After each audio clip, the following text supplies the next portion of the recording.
All right, here we are, back with another episode of MCU Aftershow on YouTube and on Creative Mind Podcast, depending on where you're watching or listening.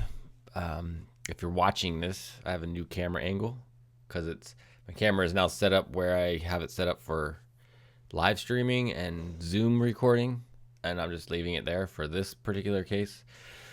So thanks a lot for joining. Again, I'm the Zim. So it's the Zim Video or Creative Mind Podcast. Those are the two places. And if you want to switch over, you can find the links to each in the description of each. So, and then also if you happen to be listening to this on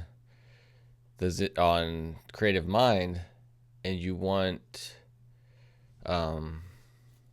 to make comments on the video on the show, then you can do that by going to the YouTube channel and commenting on the video version in the comment section.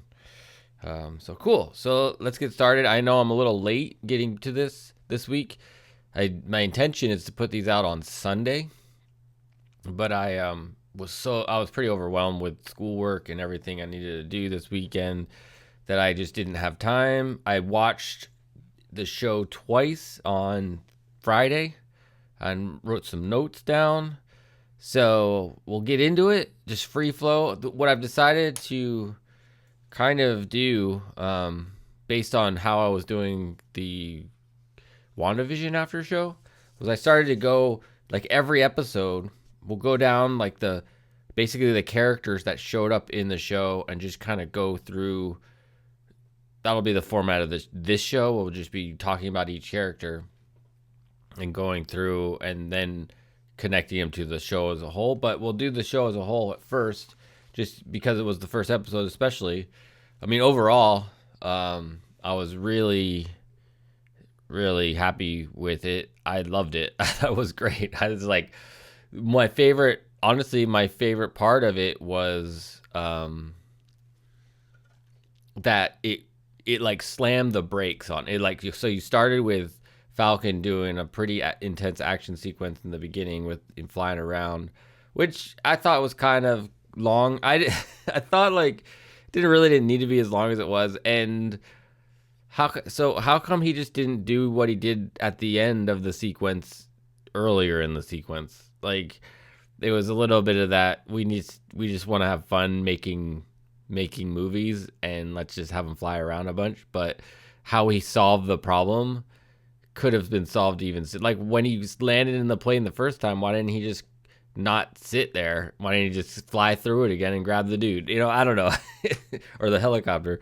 So and then it was interesting, the fight scene when he got on the plane was interesting because, reminder, this is a full spoiler type of situation, so if you don't want to have spoilers for the show, don't listen to this. Go watch the show first and come back. But when he's on the plane and he's fighting Batroc the Leaper, which is another person I forgot to highlight on my list. But where is he? Batroc. There he is. It's funny, his name, George Batroc, is the same name as the actor George St. Pierre. But anyways, he went toe to toe with Captain America, in the Winter Soldier, in Captain America the Winter Soldier, when they're on the boat, and they're like, and Falcon was able to put up this. That makes no sense to me. Like, Falcon's not a super soldier. Falcon is just can fly with that jet thing, which brings me to, like, in the previews and stuff, we've seen Falcon throw the shield and stuff. Like, they're gonna have to. I don't know if they're gonna explain that. Like, how can Falcon throw the shield? Because I think part of throwing the shield is the fact that Captain America is fucking massively strong, and Falcon is just not as strong as Captain America. So I don't know if they're gonna explain that. I kind of think they're not, but anyways, I just don't see how Falcon was able to kind of fight Batroc Leaper. That just doesn't make sense to me totally. But it's a superhero movie show, so whatever. I guess they're just kind of overpowering Falcon just because he is one of the Avengers. I don't know. If you can explain that to me, jump in the comments and let me know what you think, how that whole situation is supposed to work.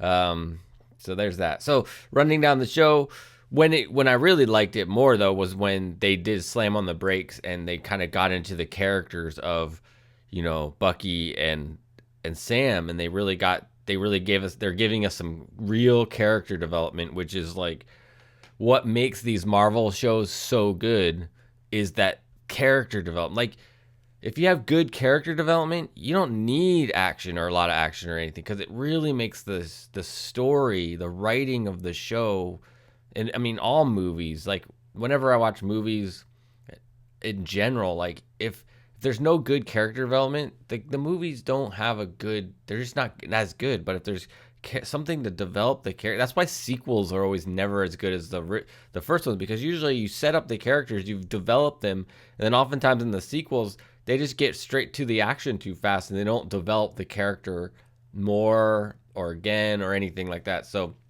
that's why Marvel's been doing such a good job, because they're always developing the characters. They're always introducing something new to the character. And they did that with this episode. This episode was another example of that, and we'll get into some of those developments as we get to the character parts. But yeah, the actual characters that were in this show. But that's what they're doing a good job of. The things I wrote down, let's see.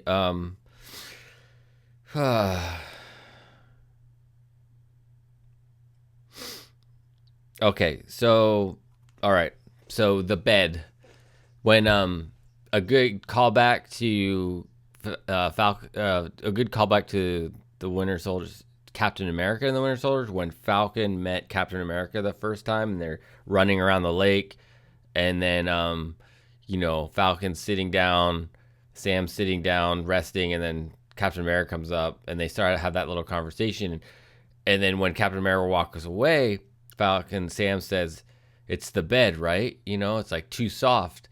And then they had Bucky sleeping on the floor, which is a good callback to that moment from the that first movie. That was interesting. I noticed that. Did you notice that?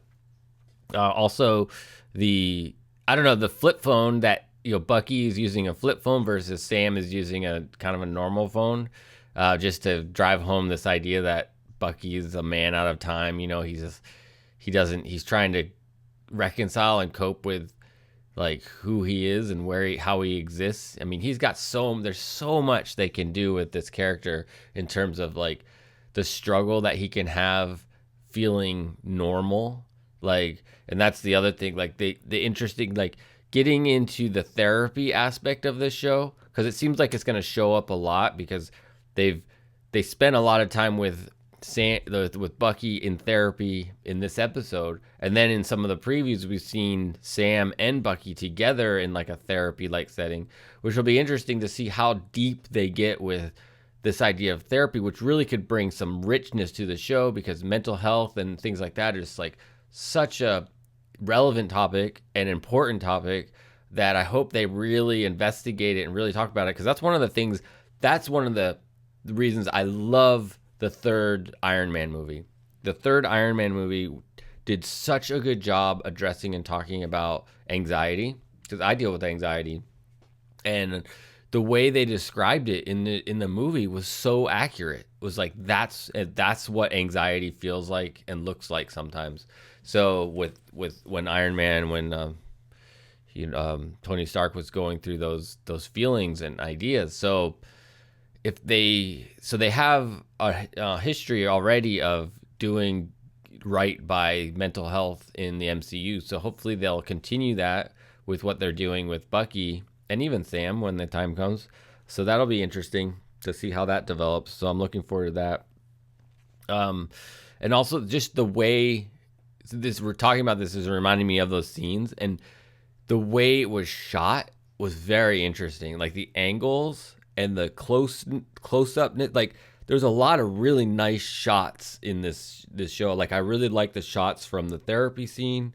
I really like the shot when Bucky was going to the restaurant to meet the girl, and they shot it through the window versus just being inside. Like there was just some really nice artistic shots to the episode so far. So it'll be interesting to see how that develops as the episodes continue. Looking forward to that. Yeah, and another callback, in a way is so they did the flashback sequence with Bucky, and he has to go through and do his there's noises in the background. I think something just fell over. Whatever. There's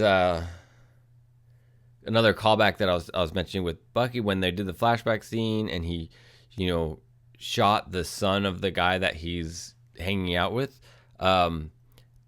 If we remember back also in I think it was Captain America Civil War, the Civil War movie, where he says, "I remember all of them," when he's talking. I forget where in the scene, but I remember him saying at some point he was talking to somebody about remembering the people he's killed and stuff, and he remembers all of them. And this is like, so he, the dream sequence and knowing that, and like the vivid detail of it all, is like just reaffirming that what he said earlier in the MCU. So that was cool and interesting. I noticed that as well.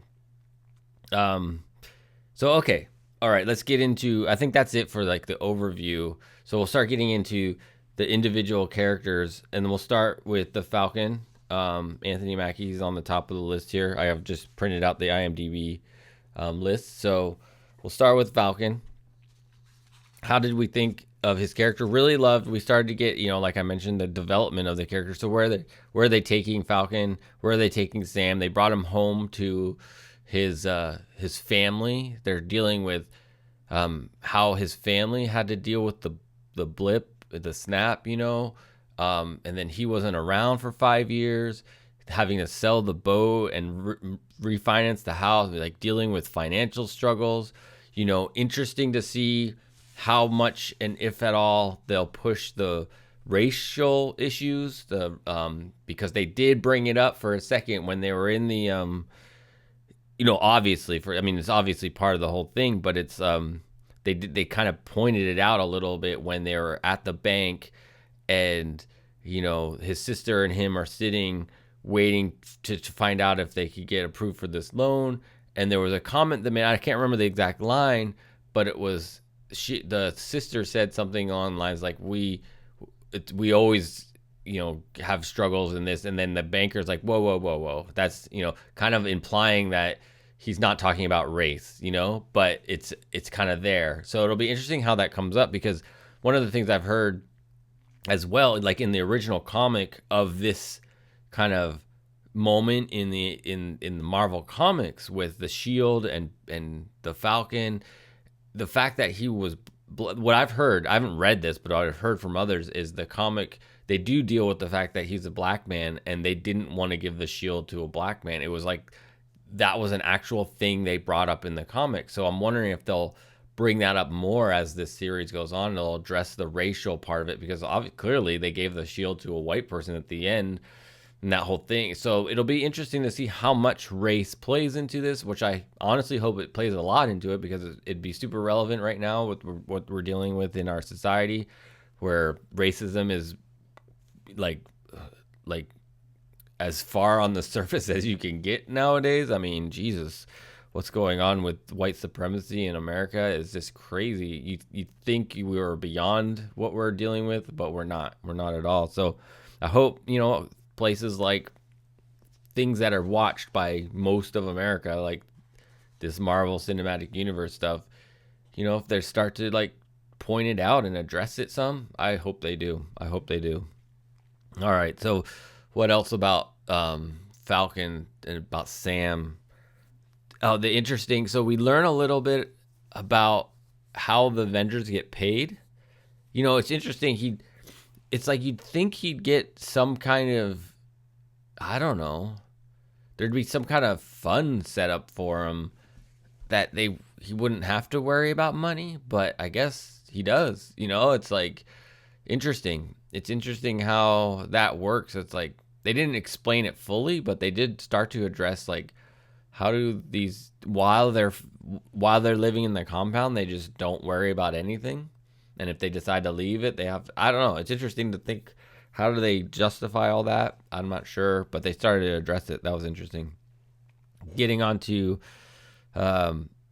Bucky. So I already kind of went over a lot of what I liked and saw with Bucky. So I'm not sure how much there is left to talk about. Thinking. So they haven't brought them together yet. It'll be interesting to see where if next episode they bring Falcon and Bucky together. Like how is that progression going to happen? How long will it take for them to kind of decide that they'll come together, and what scenario that happens in? Like it'll be curious. I'm wondering. It's interesting the whole sequence with Bucky and the kid, like the kid that he killed and the old man that he's hanging out with, to see if he'll be able to, tell him and how that'll play out, like what happened. And I kind of feel like that he'll tell him and the old man will be like, I know, or it'll be one of those situations where like, he'll be like, it's okay, thank you. Or something, I think there'll be something like that rather than, I don't think the old man will be like, you bastard, you killed my son. I don't think it'll be like that. I don't think it'll be some weird heartfelt situation, but we'll see. We'll see how that develops. Let's see if I think of anything else to talk about Bucky as we talk today. All right. Next up, So I wrote down, I marked down the sister, Sarah Wilson, Sam's sister. See how much of a role she plays throughout the show. I liked this dynamic that's going on. I like this kind of human element for sure. I can't think of really much else to say. I already mentioned the scene in the bank. So it'll be interesting to see how that develops, what will happen there. And then Rhodey showed up in this episode. Is Rhodey going to be a reoccurring character throughout Falcon and Winter Soldier? Because they don't. I don't think he's in the previews at all. So that was kind of a surprise to see Rhodey. It makes total sense because it's a military type thing, turning in the shield. He's like, part of the Avengers and part of that whole side of the Avengers, the military side of the Avengers. So, it'll be interesting to see if he kind of is a reoccurring character, what more will happen with him, if he'll kind of speak on behalf of Sam when it comes to the shield. Like the things that I wanted to have addressed, one of the things I want to have addressed is why is the shield different? Like I hope they explain why the shield is different, because it's a different shield than the one Captain America left with when he came back and gave it to Sam. It's a different shield. So, yeah. And I thought for a second there was like two shields. He was like, Captain America was like, give this one, he gave them both, and he was like, this one give to the Smithsonian, but keep this one. I don't know, because where does he get it again? Like he steals it? How does he get the shield back? In the previews, so we're gonna find out what that is all about eventually. I hope we find out what's going on with the shield, and that or are they just kind of assuming that we didn't notice that the shield looks different? Because there's those little notches. Like before, it was just rings, but now there's these like little notches on it. So yeah, we'll see what's going on there. What else? So let's talk about Torres. Interesting character. So the friend of Sam, or like the military friend of Sam, kind of sort of comic relief, but it'll be interesting because they don't really need comic relief because Sam and Bucky are going to be their own comic relief. So how this character plays, like he felt kind of comic reliefy, he felt kind of, I don't know. I like, you know, I don't know if they kind of needed somebody to fill that role while Sam's away, like starting to develop this, you know, discovering who the Flag Smashers are. But I'm not sure yet. I'm not sure how I feel about this Torres character. Whether or not he's going to be showing up frequently. He seems like he's Sam's like guy, which it also doesn't quite make sense. Like, what rank is Sam right now? Like, does he have some kind of like higher rank because he's kind of working for the Air Force, right? But he's not. I mean, I don't know. It'll be because there's no Avengers, right? Right now, isn't the Avengers right now. So, and he's actually working contracts for the Air Force, but it doesn't mean he's like, why does he have this guy that's like calling him directly? You know, that just seems kind of interesting. It doesn't seem, they haven't really explained that yet enough for me. But yeah, so that'll be interesting to see how that plays. And then the Dr. Rayner, the therapist, will be interesting to see how much of a role she plays throughout the show. Because she showed up in the previews and then she showed up in this episode. Will she be like a reoccurring kind of moment in every show? There'll be this like therapy sequence, which will be interesting. I think they should do that. I hope they do something like that. Because it kind of it'll ground the show, you know, in a lot of ways. But yeah, some of the when I mentioned last time I did this show, I was wondering how the MCU, what was going to be the surprise element, the thing that we're kind of not expecting. And I kind of think it's going to be potentially talking about race and talking about mental health. Those could be the two themes that run through this entire show that really give it that kind of impact, that kind of the way WandaVision was able to talk about grief, you know?